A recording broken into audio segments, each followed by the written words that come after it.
All right, this is Libertarian Overwatch. This is gonna be my first YouTube video here. Exciting times here.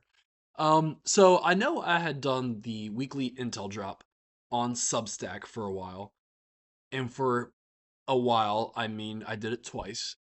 So I figured, why not do this in kind of a video format, kind of continue the same format we were using there, where we're gonna cover three stories that I found very important over this past week. Just kind of review some articles, what was really important over the past week, and we'll kind of take it from there. If you guys like this video, let me know. We can continue doing more of these in the future. So, the first thing we have here is the exclusive, where the Trump and Netanyahu call that changed the Middle East. So, this is an Axios right here. And so, the big thing that I think I took away from this article is that Trump was already leaning towards striking in the first place. And the phone call really ended up being that deciding factor for them to end up going to war. And so, as you can see here, February 23rd on a Monday is where we get that call. And this is where it was that deciding point where we are going to end up going to war. And in fact, this is part of a larger pattern. As we can see here, they met twice and spoke 15 times in the 2 months leading up to the war, according to both US and Israeli officials. And in fact, Trump even wanted to strike back in January, the article goes on to say.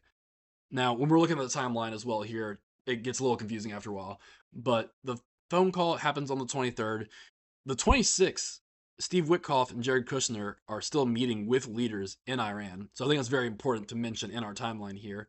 And then right squish in the middle of those is the State of the Union address, which if we go a little bit further down into this article here, we can see that there was a deliberate decision not to focus on Iran during the State of the Union address in order not to spook the Ayatollah and to drive him underground before the strike could actually be executed. And so this was also when the CIA was able to confirm all this information and said, we need to take advantage of it, the source told us.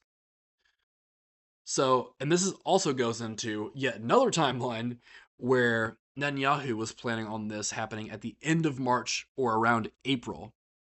And so this could explain why at the time we only had two carrier strike forces in the region, including the Abraham Lincoln and the Gerald Ford, arriving at the end of February, and not more carrier strike groups.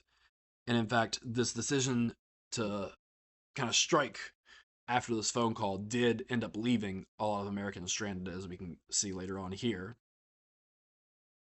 And that it was simply a question of timing, as Rubio says. And then later on, as we go down here, where are we?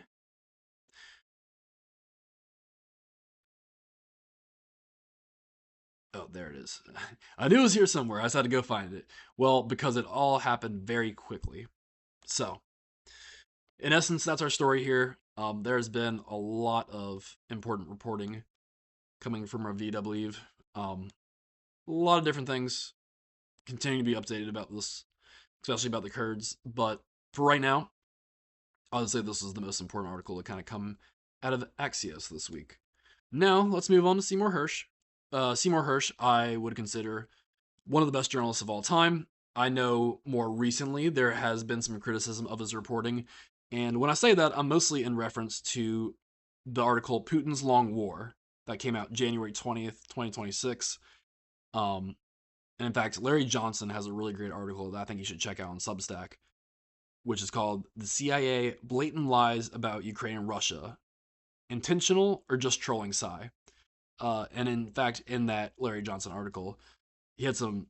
I just love the way he wrote in that article. It's very narrative, very metaphorical.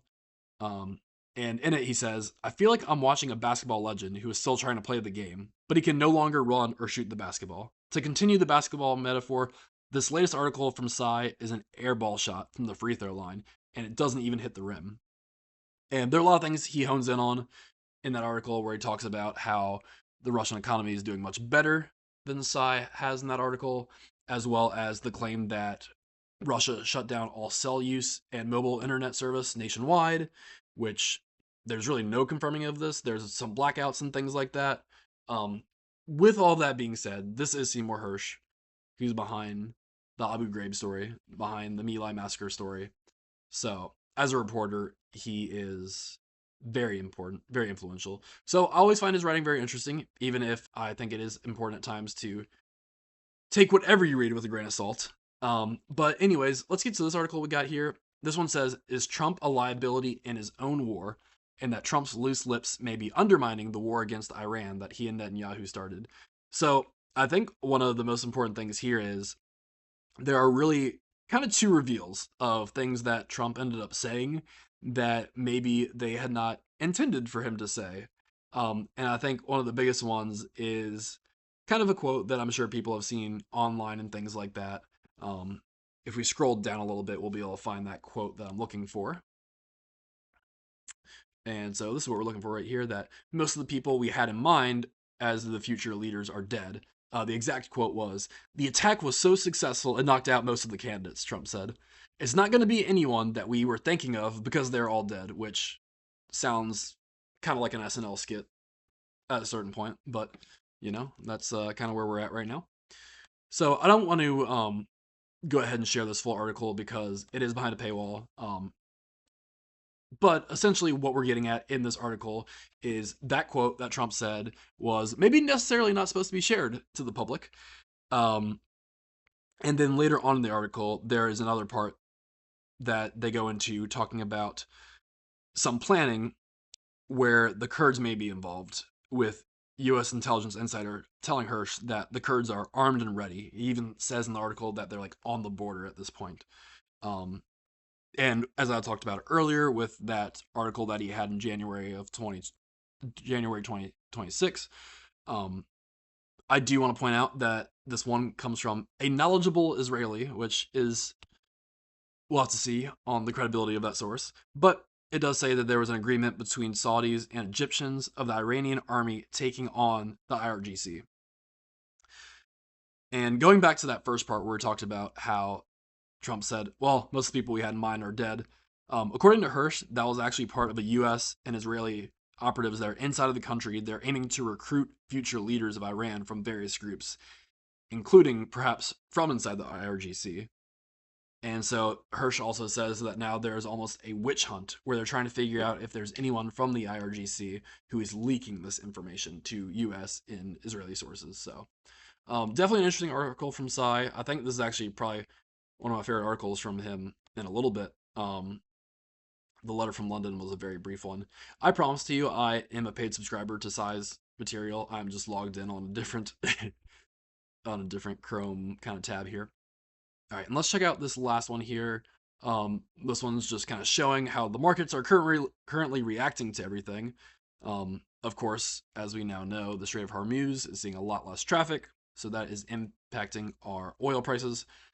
At the gas station I was looking at on Monday, I believe, gas was $2.89 a gallon. It is now $3.39 a gallon. So as you can see, the price of oil is just kind of rising, which was inevitably to be kind of a consequence of the actions kind of happening in Iran. And as we scroll on down here, another thing worth considering is that it may not be getting better anytime soon, because soon to come is the 15% global tariff from the Treasury Secretary. If we remember, last April, the entire market, especially the S&P 500, had a pretty precipitous fall once it was announced some of those tariffs were going to go through. Once we backed away from that idea, they all started to kind of go up. So we'll see if there's more pain in store for the future for the stock market. One thing I also wanted to point out was that despite all of this, there is one stock that is doing quite well, and that would be Palantir. Palantir over the past week was up 13.66% since this past Friday. So the war and defense stocks are inevitably going to do well during this time period.